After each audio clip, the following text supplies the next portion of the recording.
Universidad Autónoma de Zacatecas, Francisco García Salinas, Unidad Académica de Artes, Apreciación Musical 3.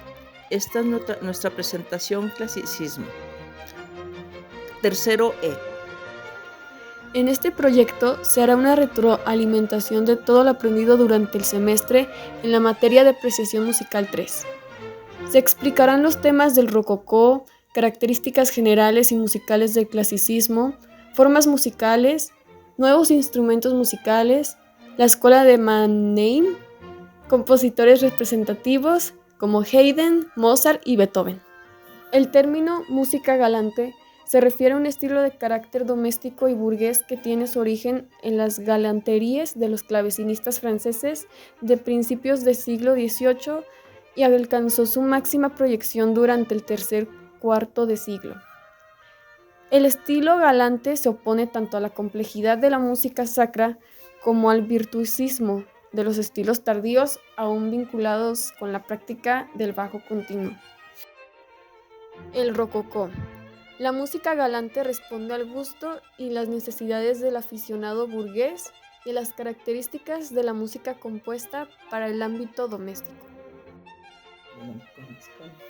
Las características son un uso exiguo de las texturas polifónicas, el incremento de la importancia de la melodía como portadora de expresión, el empleo de frases musicales de longitud regular y carácter pedajizo, un vocabulario armónico reducido que enfatiza principalmente la tónica y la dominante y busca la variedad a través de las modulaciones, un empleo funcional y con escaso valor melódico del bajo.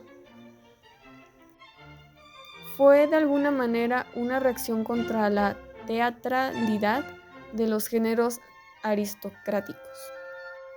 Ahora veremos qué es el clasicismo. El clasicismo fue un movimiento cultural y una actitud que consistió en el deseo de recuperar los patrones estéticos de la antigüedad clásica, es decir, las formas artísticas y filosóficas que se desarrollan en Grecia y Roma entre los siglos 8 a.C. y 5 después de Cristo. El clasicismo se caracterizó por lo siguiente. Propuso volver a los valores estéticos y filosóficos de la antigüedad clásica: simplicidad, unidad, sobriedad, racionalidad, armonía y mímesis, imitación de la naturaleza. Se manifestó en las distintas artes: música, literatura, escultura, pintura, arquitectura, aunque no lo hizo simultáneamente. La escultura, la pintura y varias formas literarias del clasicismo fueron anteriores a la música clásica. Pretendía un modelo de arte universalista, idealista, armónico, claro, sobrio y equilibrado a través de las proporciones matemáticas.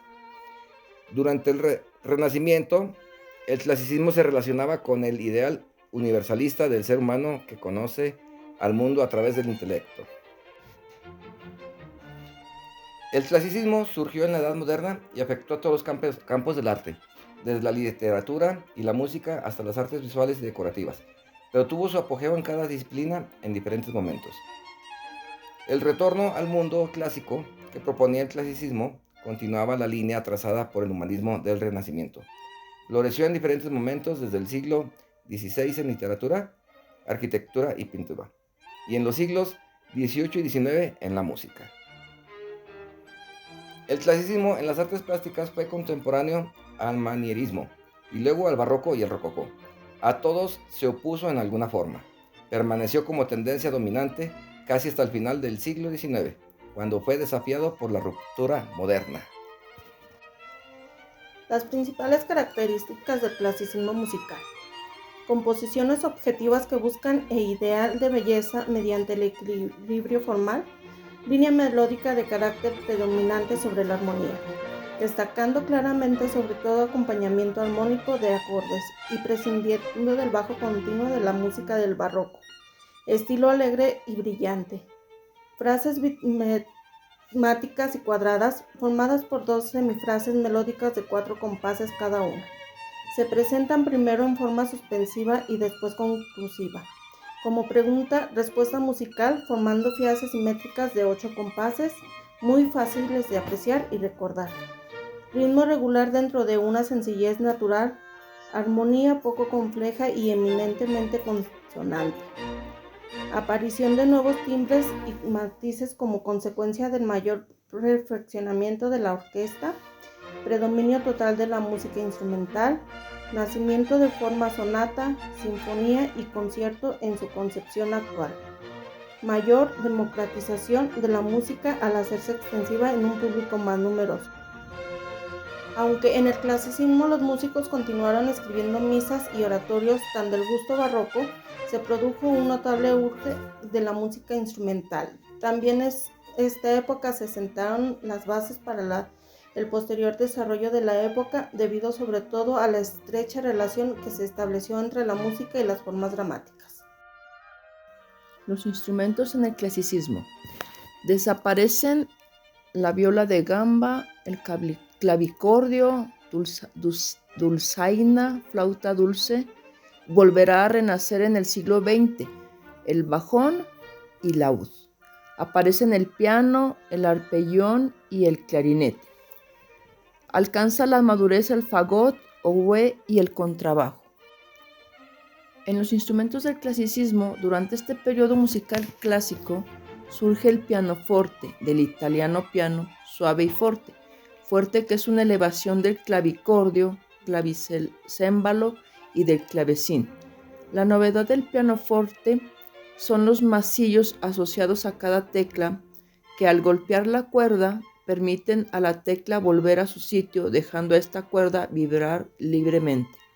Esto no lo podían hacer los precursores del piano. El nacimiento del piano. El piano, junto con el violín, el clarinete, el fagot, el oboe y el contrabajo, se incorporan a los repertorios musicales. De todos ellos, tal vez el piano sea el protagonista. La primera composición documentada para este instrumento musical de cuerda son las 12 sonate da címbalo di piano e forte, detto volgarmente di Martellini, del italiano Lodovico Giustini. Es tal la importancia del piano en el clasicismo que este pasa a ser el protagonista de numerosas piezas de música de cámara y se comienzan a componer conciertos para piano. A su vez, instrumentos antiguos como el laúd y barrocos como la viola da gamba, la flauta dulce o el clavecín pasan prácticamente al olvido durante el clasicismo musical. De la orquesta de cámara barroca a la orquesta sinfónica. Otro de los signos distintivos del clasicismo musical es la ampliación de la tradicional orquesta de cámara barroca a la orquesta sinfónica.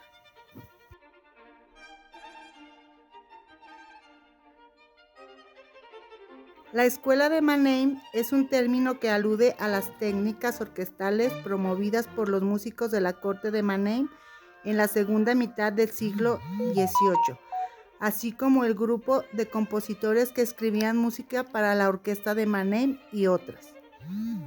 La corte del príncipe elector Carlos III, Felipe de Neuburgo, se trasladó a Heidelberg, a Mannheim en 1720, todavía empleando una orquesta mucho más grande que la de los estados vecinos.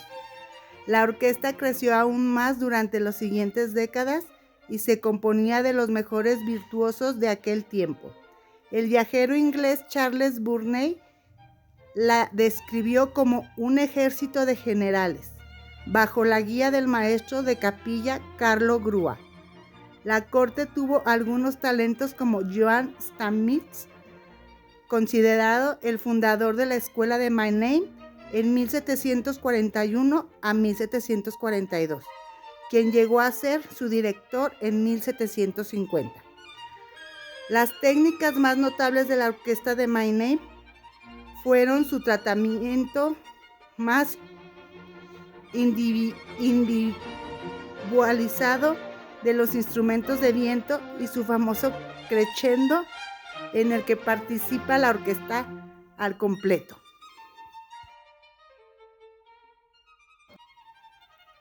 No es pues de extrañarse que Haydn haya sido considerado el padre de la sinfonía y del cuarteto de cuerdas, aunque ambas formas existían como tales con anterioridad.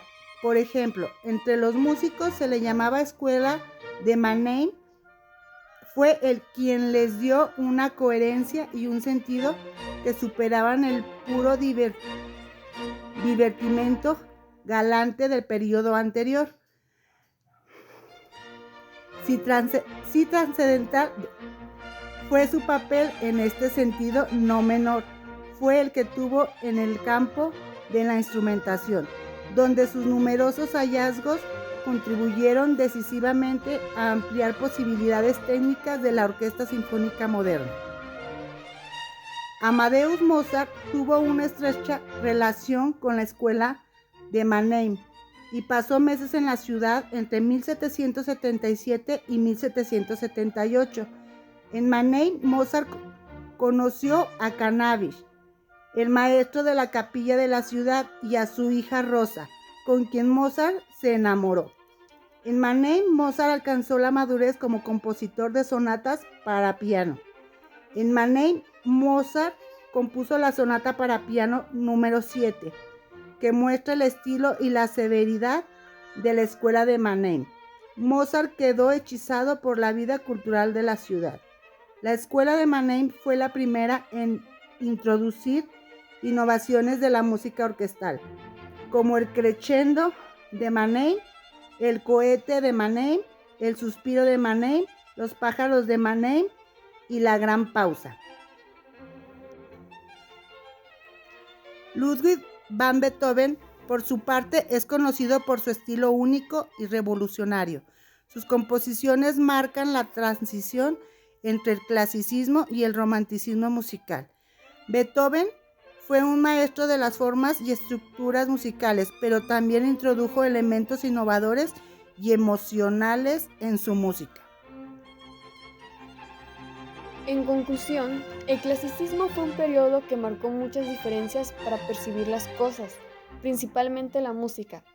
Tales composiciones que en su mayoría se hicieron para cubrir un ocio, la necesidad de sentirse comunicado con los demás por medio de los sonidos que reflejan una perfección, el efecto de la tranquilidad, la elegancia, además de que se trata de un ciclo oculto de la belleza, el equilibrio, la claridad, la sencillez, ideales, pues también es el comienzo de una nueva vida con la transformación urbana, la cultura de la educación y honorabilidad.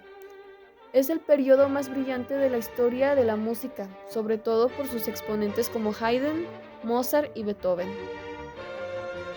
El clasicismo es como hablar de gente de clase, y la clase se trata de educación, sabiduría y entretenimiento.